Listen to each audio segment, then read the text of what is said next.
Hello everybody, welcome back to the Mobix channel, and on this channel we talk about real-world use cases of digital currencies. So guys, we also not only talk about that, but we like to look at the trend in the cryptocurrency space because we're setting ourselves up for life. We're not just here to try and flip a few cryptocurrencies, to try and flip a few NFTs here and there. That's not a sustainable way of living. The products I talk about on this channel are meant to have a macro perspective, a micro and macro perspective, especially a macro perspective of where we're going in the crypto space, so that we have that longevity, sort of having that true entrepreneur spirit when you're looking at this space. So guys, in this video, I'm going to talk about an engineer. We're going to see a video, an explanation from this engineer, essentially explaining to us these technologies that we've been talking about for a while and making his point of why the use case is very, very valid as from the point of view of an experienced engineer and also someone who has tapped a bit into the entrepreneur side of things. So guys, if you're into that kind of content,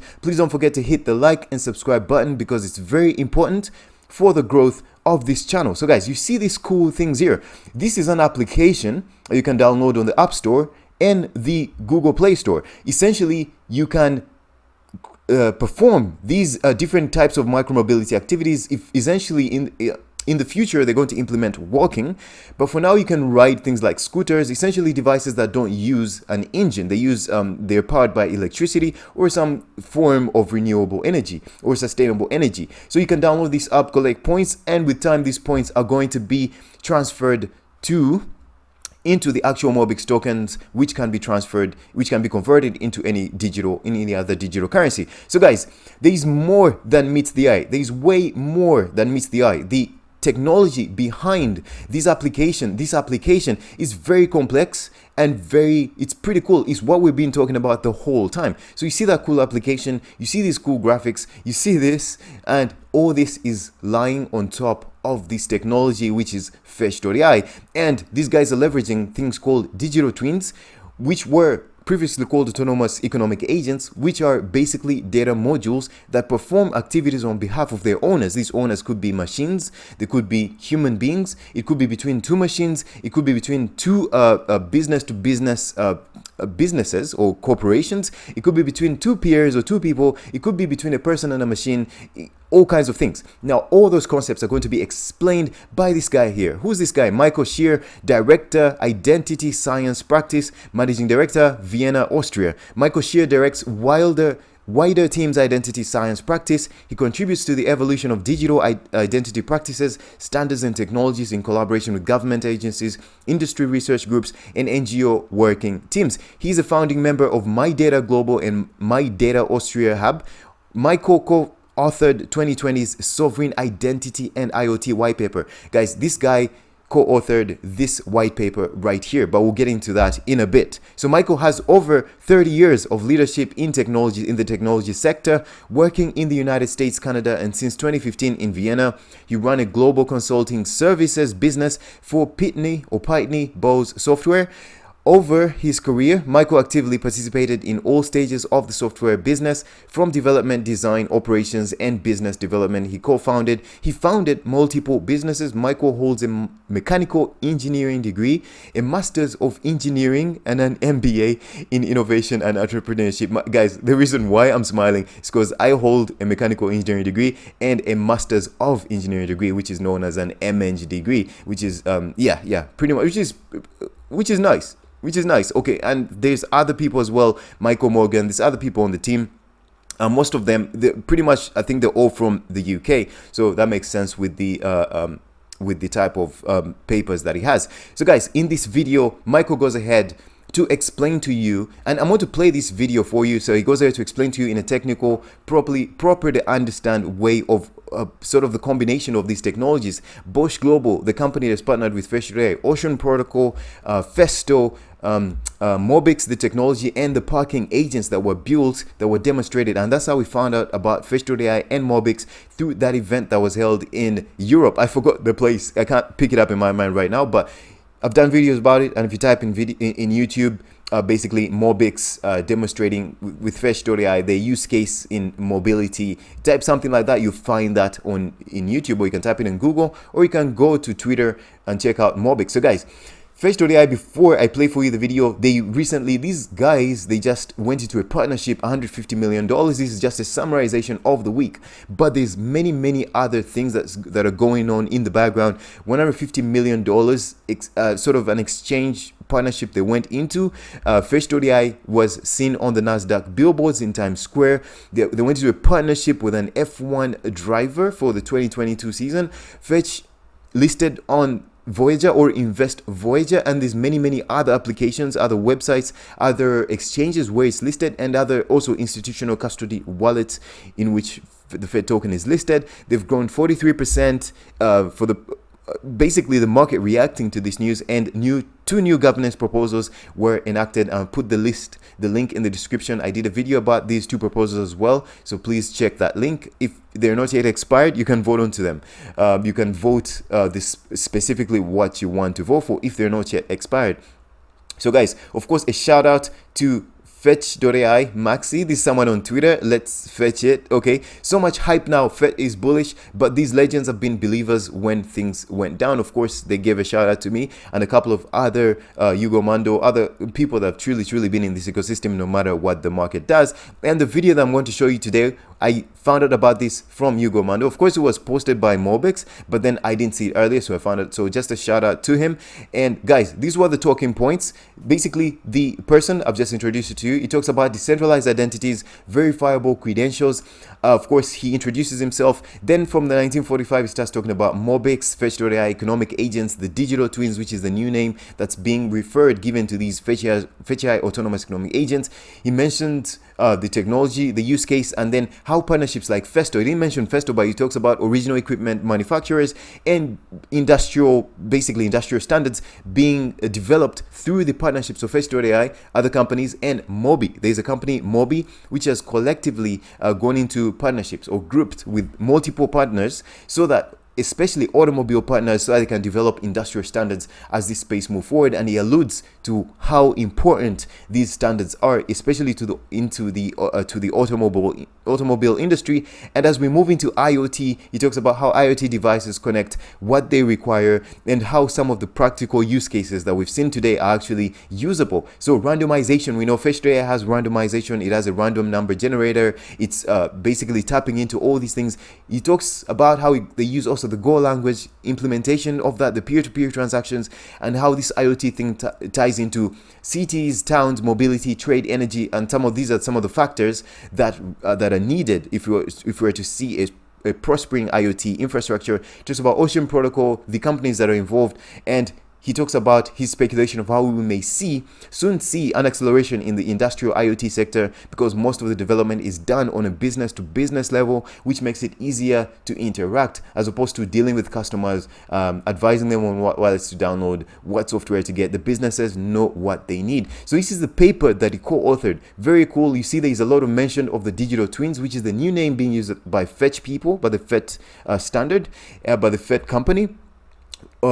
In reference to their autonomous agents, and it's referenced over 52 times in this article, and as well as the SSI, self-sovereign identity, decentralized identities as well. So if you're into this kind of thing, this white paper will really be good to help you understand why this is extremely important. And it's very important to look at the technology, the teams, the importance of the technology, its use case, and what is going on. So guys, without further ado, please enjoy the next segment of Michael Shea explaining to you how all this technology comes together. Enjoy.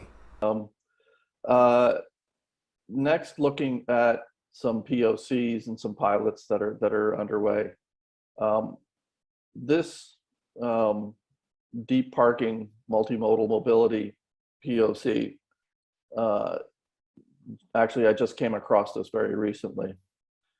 This was done by a company called Mobix in Munich last fall at the world's largest auto trade show, the IIA. What the pilot was, or the POC was, is a combination of using SSI, using DIDs and credentials in the getting a car from the summit area here where the main trade show was happening, finding a parking place that was in downtown Munich. So the driver of the car would get in, he would identify himself with a credential in the car. Then it would start the journey into Munich, and then find a parking place in there was three or so different parking garages participating in this POC. What SSI was used for, or underlying, there is a autonomous economic agent that is doing the searching across the available parking spots. That is there is identity of the vehicle. When the person selects, or the car, the economic agent selects the parking spot, it then provides the directioning to where that parking spot is, and also identifies the car as it comes up to the gate in the parking garage. So let me just back up 1 second. Let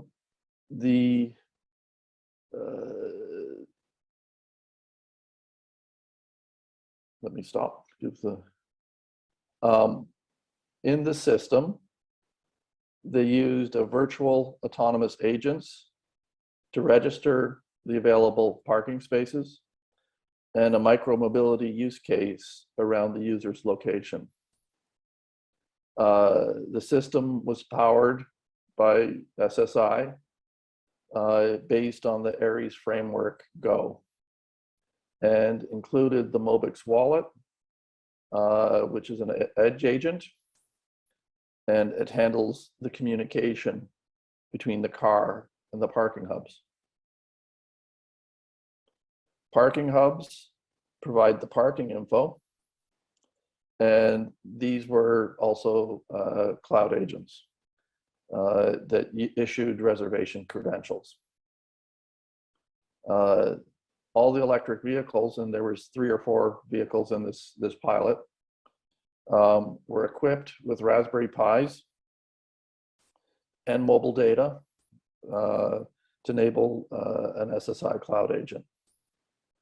The gate controller that gives, again, another Raspberry Pi unit that performed the used SSI, so the credential was used to do the reservation verification. And underlying all of this was a system by Fetch.AI that had the economic agent, autonomous economic agent, that managed all the communication between the agents and the parking space. So this is just a slide around the technology underneath. So it's, SSI was used to connect the agents with each other and communicated via DIDCOM. In this case, it's DIDCOM v1. It was used for the credential exchange and presentation. This was based on the ID Union SSI chain, which is a Hyperledger Indy. And excuse me, the user was just the quick process flow here of the user establishes a connection with the car. The car then connects with the parking hub, books a parking space, pays the fees, and requests the parking credential. The credentials stored in the car's wallet, not in the individual, because it's the car that needs the space.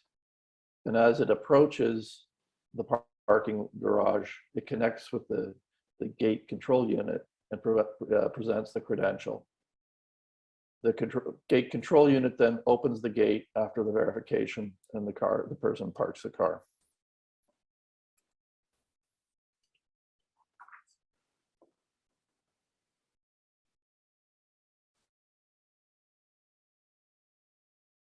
Related to this, and this sort of or matches a comment Wayne just had in his presentation. MOBI is an organization, it's a global association primarily in the auto and mobility industries. Members are the different auto manufacturers and parts suppliers, OEMs, in the auto industry. They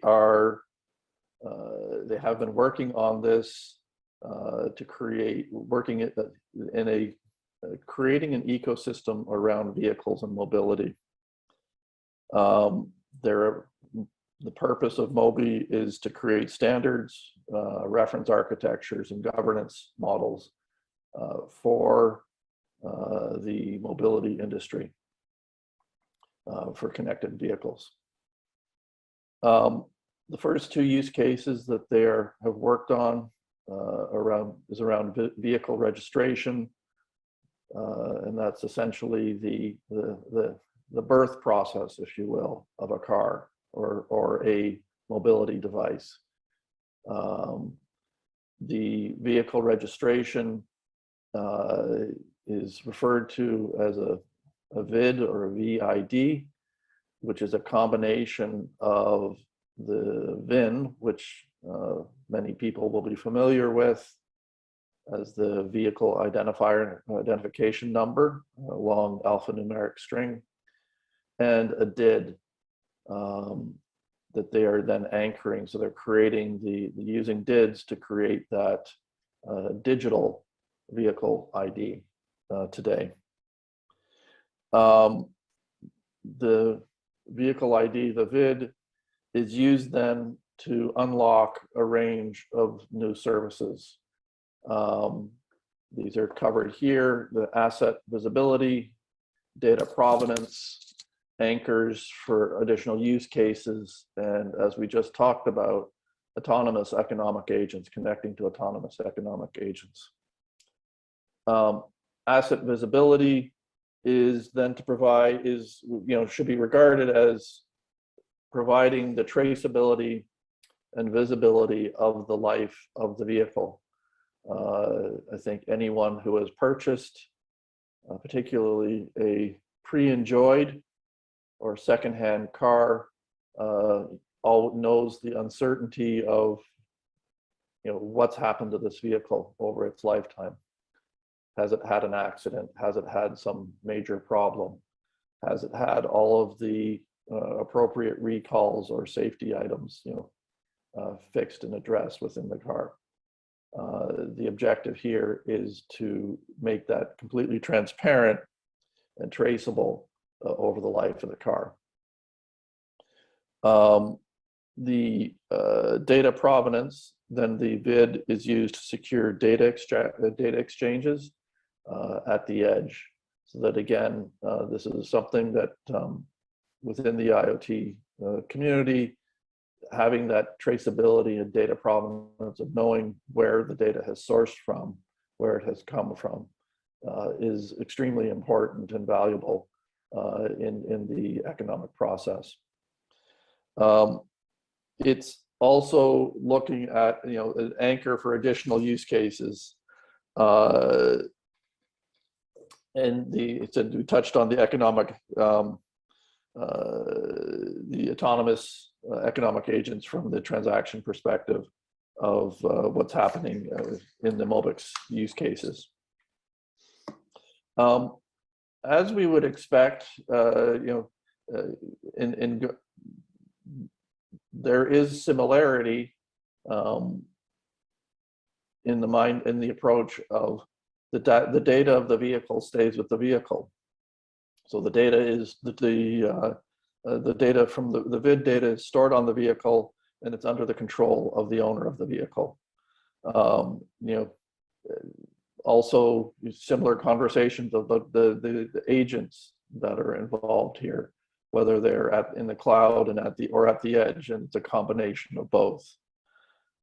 And as you go through, if you're not familiar with some of the reference architectures from Mobi, you are starting to see, or you will see as you go through them, that the DIDs, verifiable credentials, verifiable presentations, are completely through the reference architecture and work that has been done. So while many in this community are very familiar with the conversations that have existed around the person identity and how that works, the very similar conversations are happening within the device and the IoT world as well, to make sure that the governance models and things are set there as well.